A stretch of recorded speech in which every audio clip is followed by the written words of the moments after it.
그날 모르는 번호가 빗발쳤습니다. 받지 않자 문자가 왔어요. 어머님, 왜 통장을 해지하셨어요? 그 돈 저희 거나 마찬가지였잖아요. 저는 화면을 천천히 끌어내렸습니다. 심장은 잔잔했어요. 분노도 슬픔도 아니었습니다. 다만 끝이었습니다. 71세 김선자. 오늘은 제가 문을 닫는 차례입니다. 핸드폰이 울렸습니다. 화면에 모르는 번호가 떴어요. 10으로 시작하는 낯선 번호였습니다. 받지 않았어요. 벨소리가 멈췄습니다. 잠시 후 다시 울렸어요. 또 다른 번호였습니다. 이번에도 받지 않았습니다. 세 번째 전화가 왔습니다. 네 번째, 다섯 번째. 부재중 전화 표시가 하나씩 쌓여갔어요. 5건, 8건, 12건. 저는 핸드폰을 식탁 위에 내려놓고 물을 마셨습니다. 손이 떨리지 않았어요. 오히려 평온했습니다. 진동이 울렸습니다. 문자였어요. 화면을 켰습니다. 어머님, 저 현준이에요. 왜 전화 안 받으세요? 스크롤을 내렸습니다. 문자가 계속 쌓여 있었어요. 엄마, 은행에서 연락 왔는데 통장 해지하셨다던데요? 어디 계세요? 집에도 안 계시고. 어머님, 답장 좀 주세요. 걱정돼요. 걱정이라는 단어를 읽고 웃음이 났습니다. 쓴 웃음이었죠. 마지막 문자가 떴습니다. 어머님, 그 돈 저희 거나 마찬가지였잖아요. 왜 상의도 없이 통장을 해지하신 거예요? 손가락이 멈췄습니다. 저희 거나 마찬가지. 그 문장을 다시 읽었어요. 천천히. 한 글자 한 글자. 저희 거나 마찬가지. 저희 거나 마찬가지였다고요. 웃음이 났습니다. 소리 없는 웃음이었어요. 어깨가 들썩였습니다. 핸드폰을 내려놓았습니다. 화면이 꺼졌어요. 심장은 잔잔했습니다. 분노도 슬픔도 아니었어요. 다만 끝이었습니다. 완전한 끝. 저는 창밖을 봤습니다. 산 너머로 붉은 노을이 지고 있었어요. 강원도 홍천의 하늘은 넓었습니다. 구름이 천천히 움직이고 있었죠. 아름다웠습니다. 오랜만에 보는 노을이었어요. 아니, 처음 제대로 보는 노을인지도 몰랐습니다. 핸드폰이 다시 울렸습니다. 이번엔 딸이었어요. 저장된 번호가 떴습니다. 받지 않았어요. 문자가 왔습니다. 엄마, 오빠가 그러는데 집 팔았다는 게 사실이에요? 말도 안 돼요. 전화 좀 받아줘요. 저는 핸드폰을 서랍에 넣었습니다.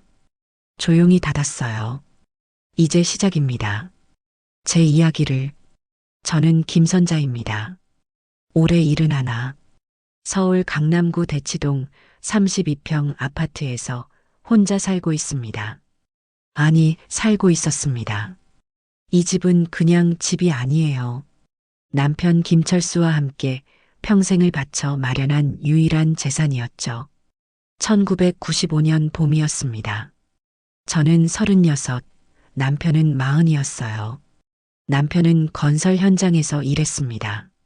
아파트 신축 현장이었죠. 새벽 5시 반에 집을 나가 밤 10시에 돌아왔어요. 주말에도 나갔습니다. 잔업수당을 더 받으려고요. 저는 동네 식당에서 설거지를 했습니다. 중국집이었어요. 아침 10시부터 저녁 9시까지 일했습니다. 점심시간엔 쉴 틈이 없었어요. 짜장면 그릇이 산더미처럼 쌓였죠. 기름기 가득한 그릇을 수세미로 박박 문질렀습니다. 뜨거운 물에 손을 담갔어요. 손가락이 퉁퉁 불었습니다. 겨울엔 손이 트고 피가 났죠. 한 달에 80만 원을 받았습니다. 남편은 현장에서 150만 원을 벌었어요. 둘이 합쳐 230만 원이었습니다. 월세가 50만 원이었어요. 생활비로 80만 원 썼습니다. 남은 돈은 100만 원. 그걸 고스란히 적금에 넣었죠. 은행 적금 통장이 하나씩 늘어갔습니다. 1996년 1월 첫 통장. 100만 원씩 1년 만기. 1996년 7월 두 번째 통장. 1997년 3월 세 번째. 통장이 쌓여갔어요. 서랍 가득 통장이 차곡차곡 쌓였습니다. 옷은 사지 않았어요. 겨울 점퍼 한 벌을 5년 입었습니다. 소매가 닳아서 해졌지만 버리지 않았어요. 꿰매서 입었죠. 외식은 꿈도 못 꿨습니다.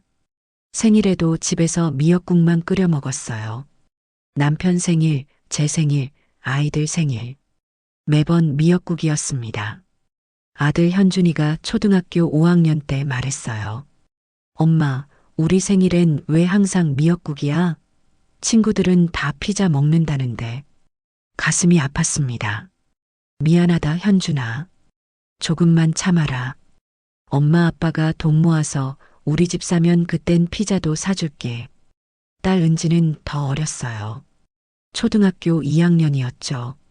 언니네는 방이 2개래. 우리는 왜 방이 하나야? 조금만 기다려. 우리도 곧 큰 집으로 이사 갈 거야. 아이들에게 미안했습니다. 하지만 멈출 수 없었어요. 집을 사야 했으니까요. 주말엔 청소 파견 일을 더 했습니다. 남의 집에 가서 청소를 했어요. 한 집당 5만 원을 받았습니다. 토요일에 2집, 일요일에 2집. 주말에 20만 원을 더 벌었죠.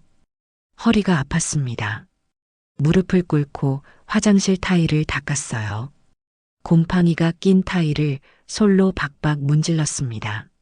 손에는 고무장갑을 꼈지만 락스 냄새가 코를 찔렀어요. 어깨도 아팠습니다. 걸레질을 하면 팔이 저렸어요. 하지만 참았습니다. 20만 원이 필요했으니까요. 그렇게 10년을 모았습니다. 1995년부터 2005년까지 딱 10년이었어요. 적금이 만기가 되면 다시 들었습니다. 이자를 붙여서 원금이 커졌어요. 100만 원이 120만 원이 되고 120만 원이 150만 원이 됐습니다. 통장 잔액이 늘어갔습니다. 1천만 원, 2천만 원, 3천만 원. 2005년 여름 통장을 전부 해지했습니다. 7천만 원이 모였어요. 하지만 집값은 2억이었습니다. 턱없이 부족했죠. 은행에서 대출을 받았습니다. 1억 3천만 원.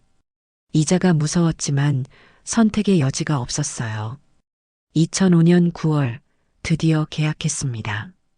대치동 32평 아파트 2억이었어요. 등기부등본을 받아들고 남편과 저는 서로 껴안고 울었습니다. 여보, 우리 드디어 해냈소. 남편이 떨리는 목소리로 말했어요. 눈에 눈물이 가득했습니다. 그래요, 여보. 우리 해냈어요. 저도 울었어요. 목이 메었습니다. 10년간 참았던 눈물이 쏟아졌죠. 그날 밤 새집 거실에 앉아 라면을 끓여 먹었습니다. 아이들과 넷이서요. 우리 집이다. 우리 집. 현준이가 소리쳤어요. 은지도 방방 뛰었습니다. 행복했습니다. 정말로 행복했어요. 이 집에서 아이들을 키웠습니다. 현준이는 고등학교를 졸업하고 대학에 갔어요. 연세대학교 경영학과였습니다. 학비가 1년에 700만 원이었어요. 기숙사비까지 합치면 900만 원이었죠. 저는 설거지 일을 계속했습니다. 남편은 현장 일을 계속했어요. 돈을 모아 등록금을 냈습니다. 은지도 대학에 갔습니다. 간호학과였어요. 4년간 학비를 냈습니다. 대출 이자도 갚아야 했습니다. 한 달에 70만 원씩 나갔어요. 빠듯했습니다. 하지만 버텼죠. 현준이가 2012년에 대학을 졸업했습니다. 대기업에 취직했어요. 판교에 있는 IT 회사였습니다. 엄마, 나 붙었어. 대기업 붙었어. 전화를 받고 울었습니다. 기쁨의 눈물이었어요. 은지도 2015년에 졸업했습니다. 간호사 시험에 합격했어요. 분당의 큰 병원에 취직했습니다. 고생한 보람이 있었습니다. 2016년 현준이가 결혼했어요. 신부는 디자이너였습니다. 예쁘고 똑똑해 보였어요. 어머님, 잘 부탁드려요. 며느리가 공손하게 인사했습니다. 마음에 들었어요. 2017년 은지도 결혼했습니다. 신랑은 사업을 하는 사람이었어요. 아이들이 다 잘 살고 있었습니다. 현준이는 판교에 아파트를 샀어요. 30평이었습니다. 은지는 분당에 살았죠. 둘 다 잘 살고 있었어요. 그것만으로도 감사했습니다. 그런데 2019년 남편이 쓰러졌습니다. 아침에 일어나는데 말이 어눌했어요. 여보, 말이 이상하다. 119를 불렀습니다. 병원으로 실려갔어요. 뇌경색이었습니다. 수술을 받았습니다. 큰 수술이었어요. 6시간이 걸렸습니다. 수술은 성공했지만 후유증이 남았습니다. 왼쪽 팔다리를 못 쓰게 됐어요. 말도 어눌해졌습니다. 1년을 투병했습니다.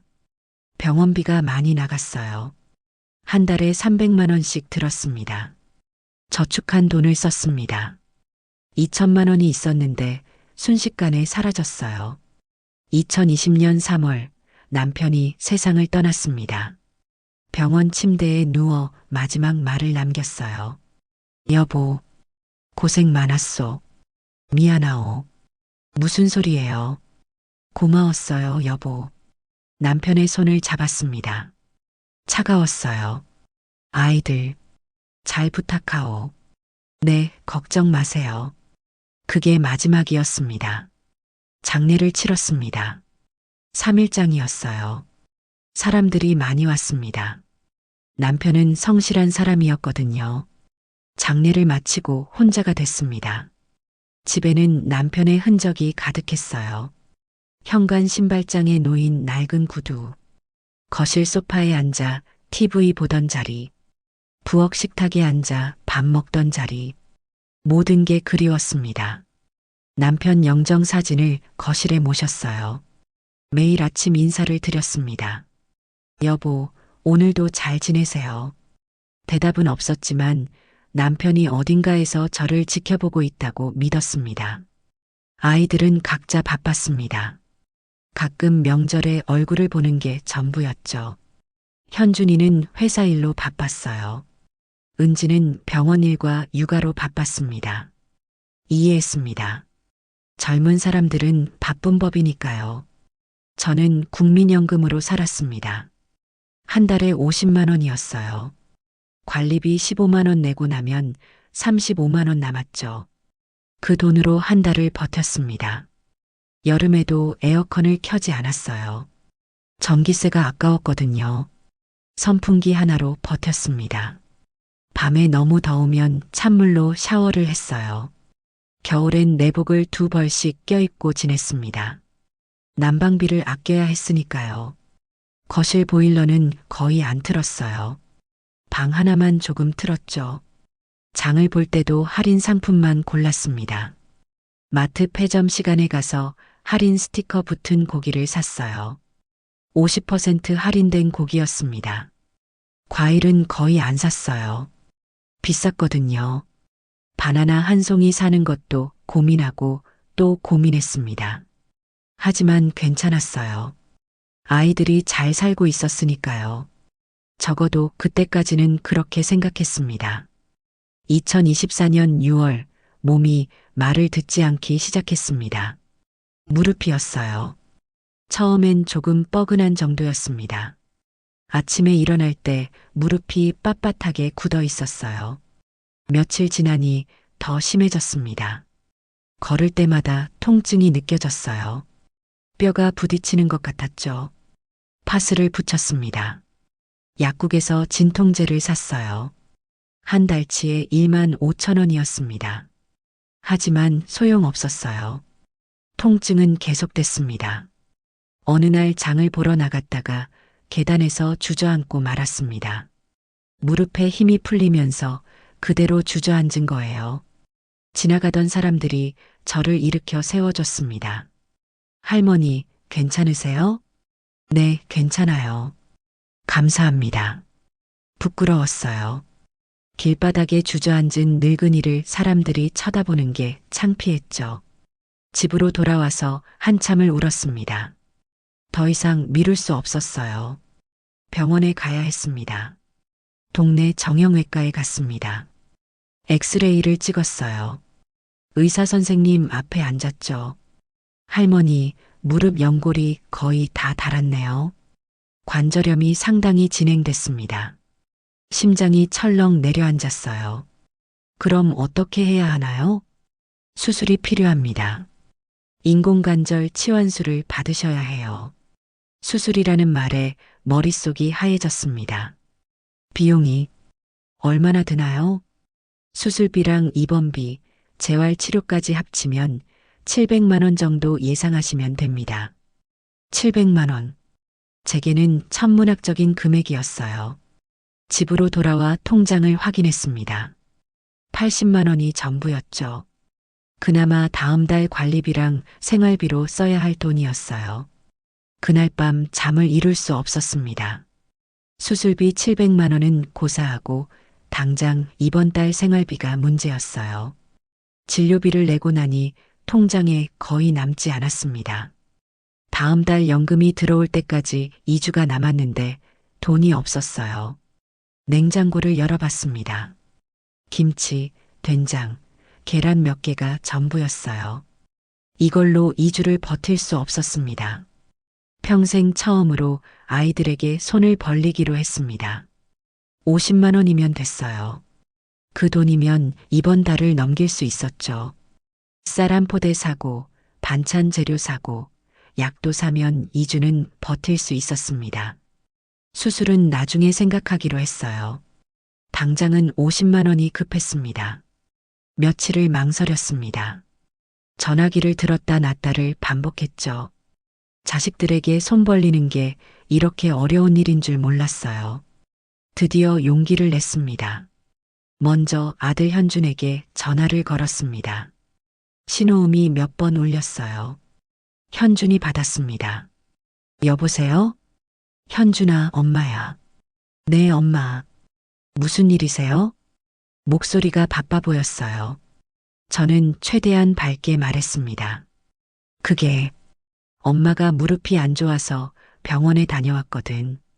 이번 달 생활비가 좀 빠듯해서 그러는데 말을 이어가기가 힘들었습니다. 목이 메었어요. 50만 원만 좀 빌려줄 수 있을까? 다음 달에 꼭 갚을게. 전화기 너머로 한숨소리가 들렸습니다. 엄마, 요즘 애들 학원비 때문에 빡빡해요.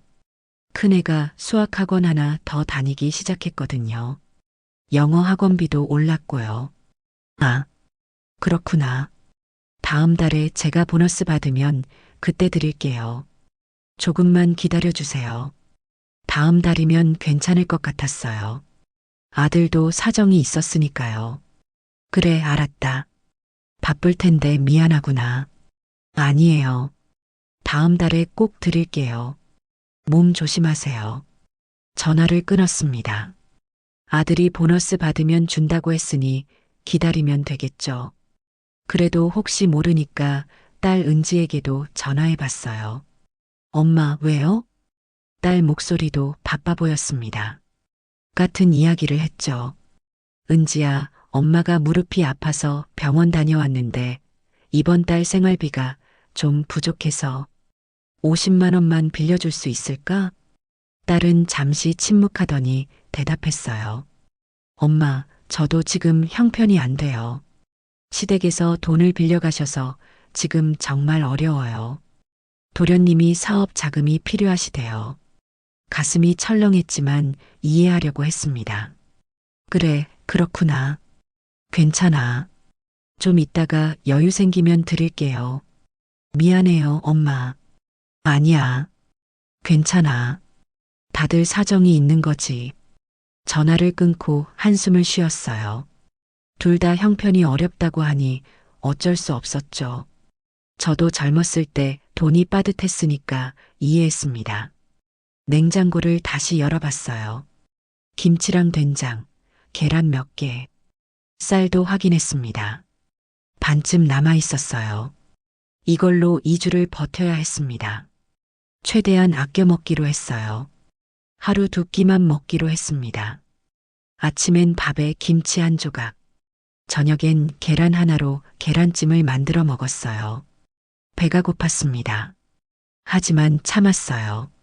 한 달이 지났습니다. 아들에게 전화를 걸었어요. 현준아, 엄마야. 저번에 다음 달에 준다고 했었는데. 아, 엄마. 깜빡했네요. 이번 달 말에 꼭 보내드릴게요. 또 미뤄졌습니다. 그래, 알았다. 기다릴게. 할 수 없었죠. 조금만 더 기다리기로 했어요. 딸에게도 전화했습니다. 은지야, 엄마인데. 엄마, 미안한데요. 남편이 투자한 게 있어서 조금만 더 기다려주세요. 곧 돈이 들어올 거래요. 딸도 사정이 있나 봤어요. 그래, 알았어. 더 이상 재촉할 수 없었습니다. 2달이 지났고 3달이 지났어요. 아들과 딸은 계속 다음에 주겠다고만 했죠. 저는 그저 기다렸습니다. 아이들도 바쁘니까요. 그런데 무릎은 더 나빠졌어요.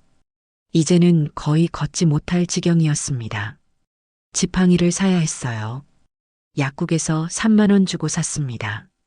지팡이를 짚고 걸어야 했죠. 계단을 오르내리기가 너무 힘들었습니다. 장 보러 나가는 것도 포기했어요. 마트까지 가는 게 고통이었거든요. 집안에 갇혀 지내는 날들이 계속됐습니다. 9월이 됐습니다. 3개월이 지났어요. 더 이상 기다릴 수 없었습니다. 다시 아들에게 전화를 걸었어요. 신호음이 울렸습니다. 한참을 기다렸는데 받지 않았어요. 다시 걸었습니다. 또 안 받았죠. 문자를 보냈어요. 현준아, 엄마야. 전화 좀 받아줄래? 읽은 표시가 떴습니다. 하지만 답장이 없었어요. 가슴이 답답했죠. 다음 날 다시 전화를 걸었습니다. 이번에도 받지 않았어요. 그 다음 날도 마찬가지였죠. 아들은 제 전화를 피하고 있었습니다. 딸에게도 전화했어요. 역시 받지 않았죠. 문자를 보냈습니다. 은지야, 엄마 좀 힘들어. 전화 좀 받아줘. 읽은 표시만 떴어요. 답장은 오지 않았습니다. 며칠이 지났습니다. 계속 전화를 걸었지만 둘 다 받지 않았어요. 문자를 보내도 읽기만 하고 답이 없었죠. 저는 직접 찾아가기로 했습니다. 먼저 아들 집으로 갔어요. 판교까지 버스를 타고 갔습니다. 1시간 반이 걸렸어요. 무릎이 아팠지만 참았습니다. 지팡이를 짚고 버스에 올랐죠. 아들이 사는 아파트 앞에 도착했습니다. 경비실에서 호수를 눌렀어요. 인터폰 너머로 며느리 목소리가 들렸습니다. 누구세요? 나야, 현준이 엄마. 혹시 현준이 있니? 아, 어머님. 현준 지금 출장 가서 없어요. 그래. 그럼 내가 올라가서 기다려도 될까?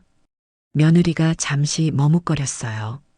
어머님, 저도 지금 급하게 나가야 해서요. 다음에 연락하고 오시는 게 어떠세요? 하지만, 죄송해요, 어머님. 정말 급해서요. 문은 열리지 않았습니다. 저는 그냥 돌아올 수밖에 없었어요. 딸 집도 찾아갔습니다. 분당까지 가는 길이 멀었죠. 버스를 2번 갈아타야 했어요. 2시간이 걸렸습니다. 무릎이 너무 아파서 중간에 쉬어가며 갔어요. 딸이 사는 아파트 앞에서 전화를 걸었습니다. 은지야, 엄마야. 지금 내 집 앞인데 집에 있니? 엄마, 왜 갑자기 오셨어요? 저 지금 애들 학원 데려다 주러 나가야 해요. 잠깐만이라도 볼 수 있을까? 다음에 제가 연락드릴게요. 지금은 정말 바빠요. 딸도 저를 만나주지 않았습니다. 집으로 돌아오는 길 버스 안에서 눈물이 났어요. 사람들이 쳐다볼까봐 고개를 숙이고 참았죠. 무릎보다 마음이 더 아팠습니다. 그날 밤 잠을 이룰 수 없었습니다. 천장만 바라보며 생각했어요. 제가 뭘 잘못한 걸까요? 50만 원 부탁한 게 그렇게 큰 잘못이었나요? 새벽 3시가 넘어서야 겨우 잠이 들었습니다. 다음 날 아침 핸드폰을 켰어요. 딸이 예전에 가르쳐준 SNS 앱이 있었습니다. 인스타그램이라는 거였어요.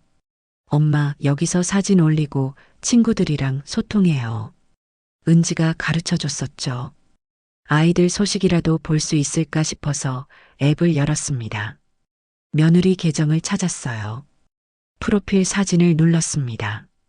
사진들이 쭉 나타났어요. 스크롤을 내리다가 멈췄습니다. 최근에 올라온 사진이었어요. 며느리가 명품 가방을 들고 찍은 셀카였습니다. 가방의 로고가 선명하게 보였어요. TV에서 본 적 있는 유명한 브랜드였죠. 사진 아래 글이 있었습니다. 드디어 갖고 싶었던 가방 샀어요. 오래 고민했지만 질렀어요. 행복해요. 댓글을 봤습니다. 누군가 물었어요. 헐, 이거 400만 원짜리 아니에요? 며느리가 답했습니다. 네, 맞아요. 오래 고민했는데 남편이 사주더라고요. 히읗히읗. 손이 떨렸습니다.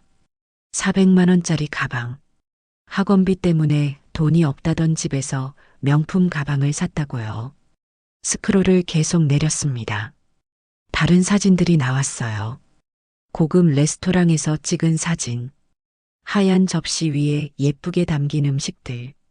와인잔. 사진 설명을 읽었습니다. 결혼 기념일 외식 오랜만에 아내랑 둘이서. 아들이 올린 사진이었습니다. 댓글이 달려 있었어요. 와, 어디예요? 분위기 대박. 아들이 답했습니다. 청담동에 있는 이탈리안 레스토랑이에요. 코스 요리 정말 맛있었어요.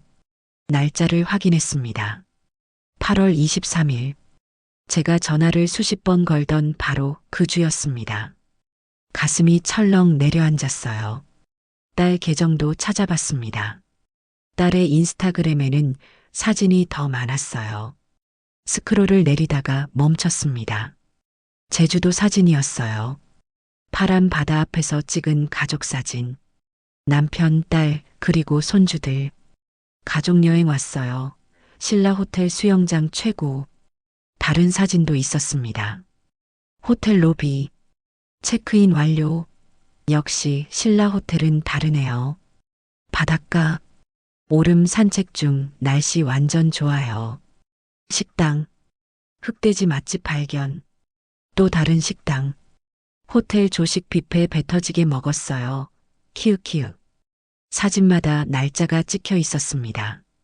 9월 10일부터 9월 13일까지. 제가 전화해도 받지 않던 바로 그때였습니다. 제가 집 앞까지 찾아갔는데 급하게 나가야 한다며 문도 안 열어줬던 바로 그 주. 딸은 제주도에서 여행을 즐기고 있었던 겁니다. 댓글을 읽었습니다. 부럽다. 유유신라 호텔 가보고 싶어요. 딸이 답했어요. 완전 추천해요. 애들도 너무 좋아했어요. 비용이 어느 정도 들었어요? 4일에 350 정도? 근데 완전 만족이에요. 350만 원. 손이 바들바들 떨렸습니다. 스마트폰을 든 손에 힘이 들어갔어요. 며느리 사진을 다시 봤습니다. 명품 가방을 든 행복한 얼굴. 400만 원. 레스토랑 코스 요리. 아마 20만 원 넘게 썼겠죠. 딸의 제주도 사진. 350만 원. 스크린 밝기를 낮췄습니다. 어두운 화면에 제 얼굴이 비쳤어요. 쭈글쭈글한 주름. 움푹 들어간 눈. 초라한 얼굴. 속으로 한 문장만 중얼거렸습니다. 50만 원은 없고 400만 원은 있구나. 핸드폰을 내려놓았습니다. 식탁에 앉아 멍하니 있었어요. 얼마나 지났을까요? 눈물이 났습니다. 조용히 흘렀어요. 소리 없이. 가슴이 무너져 내렸습니다. 그날 밤 잠을 이룰 수 없었습니다. 베개에 얼굴을 묻고 울었어요. 소리를 내지 않으려고 애썼습니다. 목이 메었습니다. 숨이 막혔어요. 평생 아이들을 위해 살았는데 밥 한 끼 제대로 못 먹으면서 애들 입에는 고기를 넣어줬죠. 옷 한 벌 사지 않고 애들 옷만 사줬고요. 대학 등록금 마련하려고 밤낮으로 일했습니다. 허리가 끊어질 것 같아도 참았어요. 손이 트고 피가 나도 참았습니다. 우리 애들이 좋은 대학 가야 한다는 생각뿐이었죠. 그런데 지금은 어떤가요? 겨우 50만 원 부탁했는데 전화도 받지 않았어요. 집에 찾아갔는데 문전박대 당했죠. 400만 원 가방은 사고 350만 원 여행은 가면서 새벽까지 잠을 못 잤습니다. 아침이 됐어요. 거울을 봤습니다.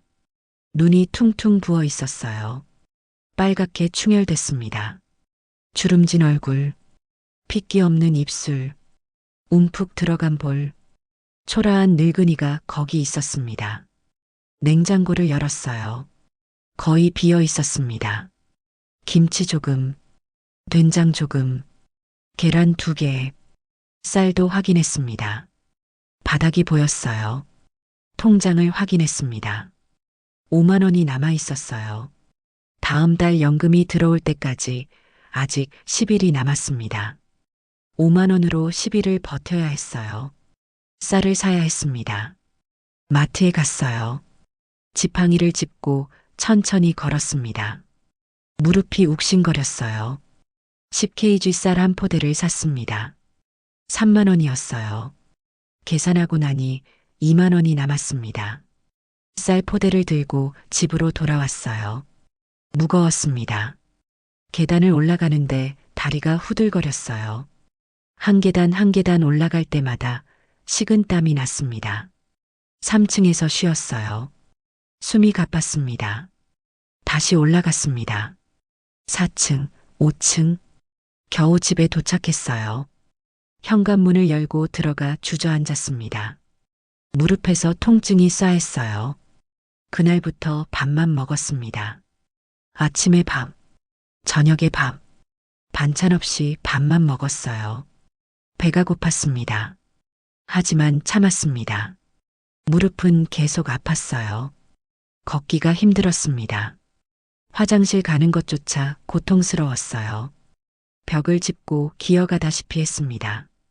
밤에는 통증 때문에 거의 잠을 못 잤습니다. 뒤척이다가 새벽에 겨우 잠들곤 했죠. 아침에 일어나면 온몸이 무거웠습니다. 날이 갈수록 기력이 떨어졌어요. 일주일이 지났습니다. 거울을 봤어요. 얼굴이 더 야위어 있었습니다. 볼이 움푹 들어갔어요. 눈이 더 깊이 꺼졌습니다. 몸무게를 쟀어요. 5kg 빠져 있었습니다. 밤마다 남편 영정 앞에 앉아 중얼거렸습니다. 여보, 내가 뭘 그렇게 잘못했나요? 우리 아이들이 왜 이러는 걸까요? 제가 뭘 잘못한 걸까요? 대답은 없었습니다. 남편 사진만 조용히 저를 바라보고 있었죠. 나를 삼킨 것은 가난이 아니었습니다. 무시였어요. 눈이 부어도 마음이 말라가도 아무도 몰랐습니다. 그날 아침 거울 앞에 섰습니다. 오랜만에 제대로 제 얼굴을 봤어요. 71의 늙은 여자, 주름진 얼굴, 야윈 몸, 부은 눈. 하지만 거울 속 제 눈이 저를 봤습니다. 그제야 깨달았어요. 이대로는 안 됩니다. 더 이상 아이들 눈치 보면서 살 수 없었어요. 굶으면서 기다릴 수 없었습니다. 저에게 남은 건 이 집뿐이었습니다. 대치동 32평 아파트, 남편과 평생 모아서 산 집, 10년간 적금 들어 모은 돈, 대출 받아서 산 집, 지금 시세로 12억이었어요. 아이들은 이 집을 노리고 있었습니다. 나중에 상속받을 집이니까 지금 저에게 50만 원 안 준 거죠. 어차피 다 자기들 거니까요. 그래서 전화도 안 받고 문도 안 열어준 겁니다. 엄마가 죽으면 이 집이 자기들 거니까. 깨달았습니다. 아이들이 저를 사랑해서가 아니라 이 집 때문에 연락을 유지하고 있었던 거예요. 저는 결심했습니다. 이 집을 팔겠다고 부동산에 가기로 했어요. 무릎이 아팠지만 참았습니다. 지팡이를 짚고 옷을 입었어요. 거울을 다시 봤습니다. 김선자, 이제 내 삶을 내가 골라. 혼잣말을 했어요. 현관문을 열고 나갔습니다. 계단을 천천히 내려갔어요. 한 계단 한 계단 조심스럽게 지팡이를 짚고 동네 부동산으로 갔습니다. 10분 거리였지만 20분이 걸렸어요. 무릎이 아파서 중간에 쉬어가며 걸었습니다. 부동산 문을 열고 들어갔습니다. 젊은 남자 직원이 앉아 있었어요. 어르신, 어떻게 오셨어요? 집을 팔려고 합니다. 직원이 놀란 표정을 지었어요. 집을 파신다고요? 어디 사세요? 대치동 32평입니다. 직원 눈빛이 달라졌습니다. 아, 대치동이요? 정확히 어디쯤인가요? 주소를 말했습니다. 직원이 컴퓨터를 켰어요. 자판을 두드렸습니다. 최근 시세가 12억 정도 하는데요. 금매로 내놓으시면 11억 정도 생각하셔야 할 것 같습니다. 11억이면 충분했습니다. 빨리 팔고 싶어요. 한 달 안에 가능할까요? 금매로 내놓으면 바로 나갈 겁니다. 대치동은 인기가 많거든요. 그럼 금매로 내놓겠습니다. 서류를 작성했습니다. 신분증을 꺼냈어요. 등기부등본도 제출했습니다. 직원이 서류를 확인하더니 물었습니다. 가족분들은 아시나요? 나중에 문제되면 안 되니까요. 제 집입니다. 제 명의로 돼 있어요. 아무 문제 없어요. 사실이었어요. 남편이 돌아가신 후 상속받아서 제 명의로 바꿔놨거든요. 등기부등본에 제 이름만 있었습니다. 알겠습니다. 그럼 매물 올리고 연락드릴게요. 직원이 도장을 찍을 서류를 내밀었어요. 저는 주머니에서 도장을 꺼냈습니다. 서류에 도장을 찍었어요. 척! 그 소리가 또렷하게 들렸습니다. 부동산을 나왔습니다. 가슴이 두근거렸어요. 이게 맞는 건지 확신이 서지 않았죠. 하지만 돌아갈 수는 없었습니다. 등기엔 내 이름, 도장은 내 손, 끝낼 권리는 나에게 있었습니다. 사흘 후 부동산에서 연락이 왔습니다. 어르신, 집 보러 오시겠다는 분이 계세요. 내일 괜찮으세요? 네, 좋습니다. 다음 날 젊은 부부가 왔어요. 30대 중반쯤 되어 보였습니다. 집안을 둘러봤어요. 방, 거실, 부엌, 화장실. 채광도 좋고 구조도 마음에 들어요. 남편이 아내를 보며 고개를 끄덕였어요. 얼마에 파시려고요? 11억입니다. 부부가 잠시 이야기를 나눴어요. 좋습니다. 계약하죠. 그렇게 빨리 결정될 줄 몰랐습니다. 일주일 후 계약했어요. 계약금 1억을 받았습니다. 통장에 처음 보는 큰 돈이 들어왔어요. 중도금은 한 달 후, 잔금은 2달 후로 정했습니다. 계약서에 도장을 찍는 순간 눈물이 핑 돌았어요. 하지만 참았습니다. 이미 결심한 일이었죠. 집을 정리하기 시작했습니다. 어디로 갈지 알아봐야 했어요. 서울이나 경기도에 있으면 아이들이 찾아올 수도 있었죠. 멀리 가기로 했습니다. 인터넷으로 강원도 전원주택을 검색했어요. 홍천에 괜찮은 집이 보였습니다. 작은 단층 집이었지만 깨끗했어요. 마당도 있고 주변 경치도 좋았습니다. 가격은 2억 5천만 원. 11억에서 2억 5천을 쓰면 8억 5천이 남았죠. 전화를 걸어서 집주인과 통화했어요. 집 아직 안 팔렸나요? 네, 아직이에요. 제가 사겠습니다. 다음 주에 가서 보고 계약할게요. 강원도까지 가는 게 힘들었지만 어쩔 수 없었어요. 버스를 타고 3시간을 달려 홍천에 도착했습니다. 집은 사진보다 더 좋았어요. 조용하고 공기도 맑았죠. 산이 보였습니다. 이웃집들도 멀찍이 떨어져 있어서 프라이버시가 보장됐어요. 이 집으로 하겠습니다. 계약했습니다. 잔금은 대치동 집 잔금 받는 날에 맞춰서 치르기로 했어요. 은행에도 갔습니다. 나머지 돈을 어떻게 할지 상담을 받았어요. 연금 보험이 좋을 것 같아요. 매달 일정 금액 받으실 수 있거든요. 직원이 설명해 줬습니다. 7억을 넣으면 매달 280만 원씩 받을 수 있습니다. 평생 받는 거예요. 그걸로 하겠습니다. 나머지 1억은 예금으로 넣었어요. 의료비나 급한 일이 생겼을 때 쓰려고요. 이제 매달 280만 원에다 국민연금 50만 원까지 합치면 330만 원이었습니다. 충분히 살 수 있는 돈이었죠. 아니, 여유롭게 살 수 있었어요. 전화번호도 바꿨습니다. 새 번호를 받았어요. 아이들에게 알려줄 생각은 없었죠. 2달이 지났습니다. 잔금 치르는 날이 왔어요. 부동산에서 서류에 도장을 찍었습니다. 통장에 10억이 들어왔어요. 계약금 1억 제외. 그날 바로 홍천집 잔금을 쳤습니다. 연금 보험도 들었어요. 모든 게 정리됐습니다. 짐을 쌌어요. 옷 몇 벌, 남편 영정사진, 생활용품. 그게 전부였습니다. 대치동 집을 마지막으로 둘러봤어요. 25년을 살았던 집, 남편과 함께 살던 집, 아이들을 키운 집, 작별 인사를 했습니다. 안녕, 그동안 고마웠어. 짐을 들고 나왔어요. 현관문을 닫았습니다. 강원도로 출발했습니다. 새 집에 도착했어요. 짐을 풀고 방을 정리했습니다. 남편 영정 사진을 거실에 모셨어요. 여보, 우리 새로 시작하는 거예요. 이제 아무 눈치 안 보고 살 거예요. 그날 밤 처음으로 푹 잤습니다. 일주일이 지났습니다.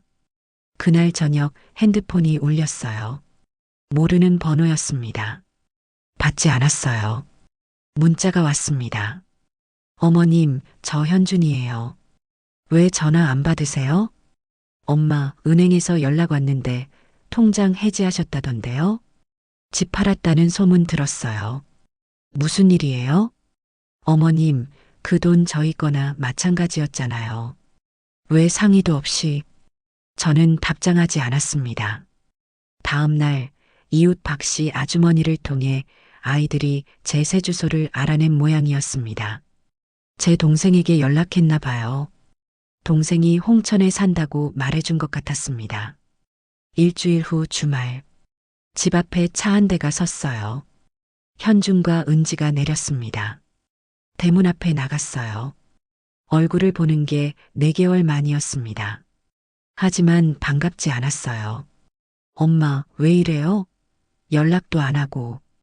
현준이 먼저 입을 열었습니다. 연락할 일이 없어서. 목소리를 차갑게 했어요. 은지가 눈물을 글썽였습니다. 엄마, 집은 왜 팔았어요? 우리한테 상의도 안 하시고. 내 집인데 내가 팔면 안 되니? 현준이 답답한 듯 말했습니다. 그래도 그렇지. 그 집이 우리 집이나 마찬가지였잖아요. 나중에 우리가 물려받을 거였는데. 드디어 본심이 나왔습니다. 저는 핸드폰을 꺼냈어요.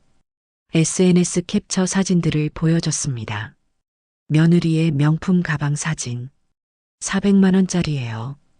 학원비 없다던 집에서 샀더라. 레스토랑 사진. 결혼 기념일 외식. 코스 요리. 내가 전화하던 그 주에 찍었지. 은지의 제주도 사진. 신라 호텔. 350만 원. 내가 집 앞까지 찾아갔는데 안 만나주던 바로 그때 찍은 사진이야. 날짜를 하나하나 가리켰습니다. 내가 50만 원 부탁하던 그 주의 사진들이야. 전화 안 받고 문도 안 열어주던 바로 그때. 현준이 말문이 막혔습니다. 은지는 고개를 숙였어요. 저는 은행 통장 해지 증명서를 꺼냈습니다. 집 팔아서 11억 받았어. 2억 5천으로 여기 집 샀고 7억으로 연금 보험 들었어. 매달 280만 원씩 나와. 죽을 때까지 1억은 예금 넣어뒀고 의료비 쓸 거야. 남은 건 하나도 없어. 며느리가 떨리는 목소리로 물었습니다. 그럼 저희한테는 없어. 한 푼도. 목소리를 단호하게 했습니다. 50만 원 없다던 너희가 12억짜리 집은 기대하고 있었구나. 돌아가. 현준이 변명하려 했습니다. 엄마, 우리가 잘못했어요. 이제라도. 이제는 늦었어. 상속은 권리가 아니라 태도야. 너희는 내 노후의 채권자가 아니고 나는 너희 은행이 아니다. 은지가 울기 시작했습니다. 엄마, 제발. 우리 진짜 잘못했어요. 가라. 대문을 닫았습니다. 문이 닫히는 소리는 판결문 같았습니다. 안에서 아이들 목소리가 들렸어요. 엄마, 문 열어줘요. 제발 한 번만 더 기회를 주세요. 귀를 막았습니다. 한참 후에 차가 출발하는 소리가 들렸습니다. 창밖을 봤어요. 차가 멀어지고 있었습니다. 끝이었습니다. 홍천의 아침 공기는 달았습니다. 창문을 열자 신선한 바람이 들어왔어요. 산이 보였습니다. 나무들이 바람에 흔들리고 있었죠. 새소리가 들렸어요. 평화로웠습니다. 텃밭을 만들기 시작했습니다. 옆집 할머니가 홈이랑 씨앗을 빌려주셨죠. 상추랑 고추 심으면 잘 돼요. 고맙습니다. 땅을 팠어요. 씨앗을 심었습니다. 일주일 후 싹이 돋아났어요. 작은 초록빛이 땅 위로 올라왔습니다. 신기했어요. 생명이 자라나는 걸 보니 마음이 따뜻해졌죠. 무릎 수술도 받았습니다. 홍천 병원에 가서 상담받았어요. 수술 받으시겠어요? 네, 받겠습니다. 예금에서 700만 원을 꺼냈습니다. 더 이상 망설일 이유가 없었죠. 수술은 잘 됐어요. 재활 치료를 받으면서 천천히 회복했습니다. 석 달 후 지팡이 없이도 걸을 수 있게 됐어요. 얼마나 기쁘던지 몰라요. 경로당에도 나가기 시작했습니다. 할머니들과 친해졌어요. 화투를 치고 이야기를 나눴습니다. 자식들 보고 싶지 않아? 김할머니가 물었습니다. 저는 웃었습니다. 이젠요, 제가 저를 먼저 봐요. 할머니들이 박수를 쳤어요. 그래, 잘했어. 우리도 우리 인생 살아야지. 1년이 지났습니다. 거울을 봤어요. 얼굴이 밝아져 있었습니다. 주름은 그대로였지만 표정이 달랐어요. 편안해 보였죠? 잘 살고 있어. 혼잣말을 했습니다. 정말 잘 살고 있었어요. 어느 저녁 남편 영정 앞에 상을 차렸습니다. 제사날이었어요. 과일, 나물, 전. 정성껏 준비했습니다. 저를 올리고 조용히 말했습니다. 여보, 잘 지내고 있어요. 걱정 마세요. 눈물이 나지 않았습니다. 편안했어요. 아들과 딸에게서 가끔 문자가 왔습니다. 엄마, 정말 미안해요. 한 번만 만나줘요. 제발. 읽고 지웠습니다. 답장하지 않았어요. 마음이 흔들리지 않았습니다. 저녁을 먹고 창밖을 봤습니다. 붉은 노을이 지고 있었어요. 산 너머로 해가 지고 있었죠. 아름다웠습니다. 마당으로 나갔어요. 텃밭에 상추가 무성하게 자라 있었습니다. 따서 저녁에 쌈을 싸먹었어요. 맛있었습니다. 그날 밤 저는 문을 잠그지 않고 잠들었습니다. 더 이상 두렵지 않았어요. 더 이상 숨을 필요가 없었습니다. 더 이상 눈치 볼 사람도 없었습니다. 평화로웠습니다. 진짜 평화였어요. 그날 나는 문을 잠그지 않고 잠들었습니다. 12억짜리 집은 사라졌지만 330만 원의 존엄이 남았습니다. 71세, 4개월간의 무시, SNS 속 400만 원 가방, 그리고 제가 선택한 11억의 자유. 상속은 권리가 아니라 태도입니다.